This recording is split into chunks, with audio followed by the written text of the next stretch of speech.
What's up, you beautiful Redditors? Hope you're having a fantastic Friday. Welcome to the RNEWS morning show. And let's just jump into it. From r/politics. Stunned, Amy Coney Barrett refuses to say she would keep birth control and same-sex marriage legal. I'm appalled but not stunned. This is why they picked her. To get votes from Taliban regions of the US. I mean, it must working. The actual Taliban is officially on board. The only difference between the two is what they call their book. ISIS versus CHRISIS. Yaliban. Al-Qaeda is the preferred term, I think. Alternatively, vanilla ISIS. Crisis. Al-Shabaab. The frick, many women on BC have to use it for actual reasons that have zero to do with keeping babies away. Doesn't matter. Welcome back to the bad old days when women could only get the pill if they were married and their husband gave the doctor permission.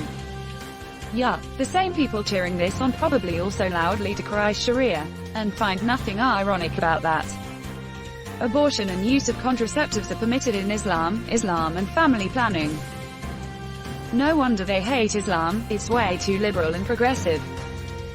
This is such a terrible mischaracterization of what she said. Absolutely not.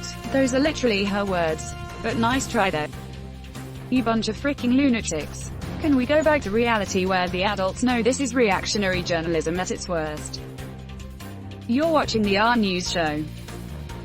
From r/World News. French President Emmanuel Macron has announced that people must stay indoors from 2100 to 6 o'clock in Paris and 8 other cities to control the rapid spread of coronavirus in the country. What is a curfew going to do to stop spread in schools, offices, public transport? This appears to be a measure to keep students from having large gatherings at bars and parties. In my city there are thousands of students, and the last few weeks there have been parties fricking everywhere. People crammed in apartments, etc. Now with Manu's new order, that should calm down a bit here. Schools and public transport is still risky, yeah. But in those contexts people are wearing masks and staying marginally aware.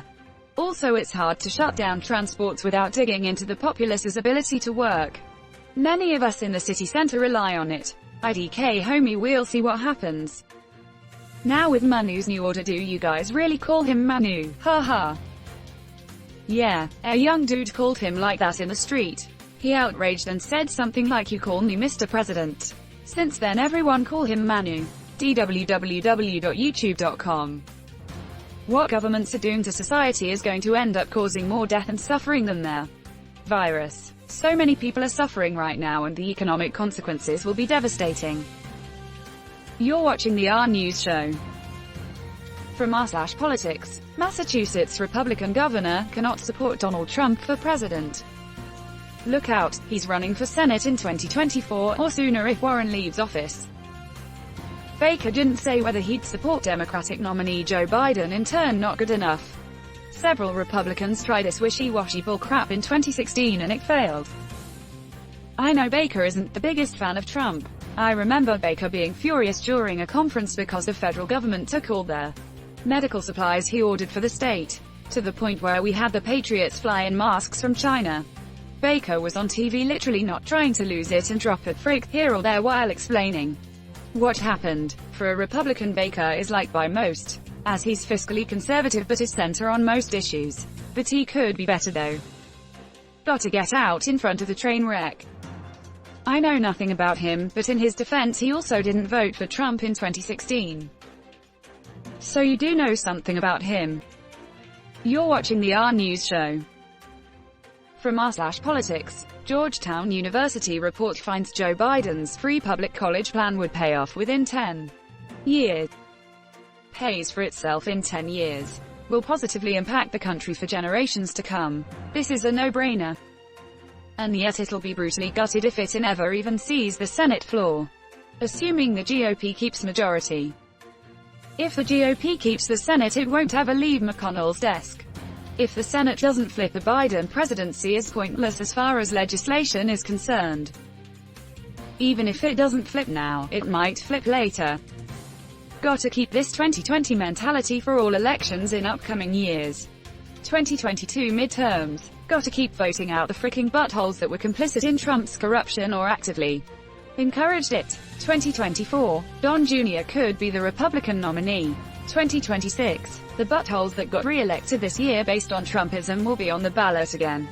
Gotta vote them out. Repeat that all the way into the future. Every election matters. We can't take any of them off. We need to show up literally every time. Donate every time. Volunteer every time. And kick the fricking crap out of Republicans every time. I am ecstatic to vote DeSantis out. There is a larger possibility he blows up the landmass connecting us to the US first. But I'll be there with bells on. I'd love to see a federal program that allows students the ability to consolidate all their loans at a low or zero interest rate.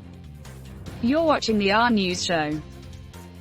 From r/news. Sweet 16th super spreader party in New York leads to 37 coronavirus cases, $12,000 fine.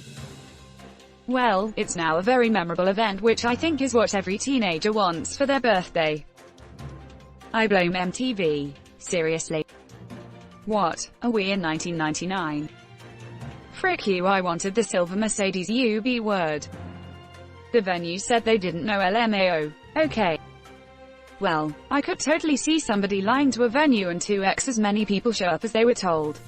People are crappy. I'm not saying this is the case, but it isn't implausible. People lied about the amount of guests to save money on per person costs way before COVID. These fines don't seem to be working. Maybe increase the amount of the fines or start to fine all individuals in attendance. Let's not bicker and argue about who infected who. You're watching the RNEWS show. From r/news. COVID-19 herd immunity, backed by White House, is a dangerous fallacy, scientists warn. We have discovered that in the months following the Great Chicago Fire there were no fires at all in downtown Chicago. As a result, we have decided that in the future all fires here will be allowed to consume as many buildings as possible so that we too can become fire-free. How crap, this is a perfect analogy. How crap indeed. Oh crap. Santa Claus, as the sleigh crashes. Just so we're all clear here, this is the President of the United States of America willingly embracing the deaths of millions of American citizens because he can't be bothered to do crap. The pro-life party lol. Bigger frauds you will not find.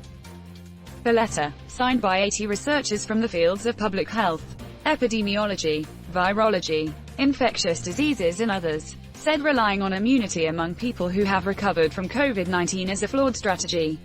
Yeah, sorry scientists, but the people running the White House already have their trusted source of medical advice, Karen's Facebook page. What's crazy to me is that COVID-19 could have easily been a unifying force in our divided country. But Trump is using it to further tear the country apart. And that's where we're going to end today's show. But if you like what you saw, leave a like, and if you want to see more of the RNEWS show, hit that subscribe button. As always, this has been the RNEWS show and I'll see you tomorrow.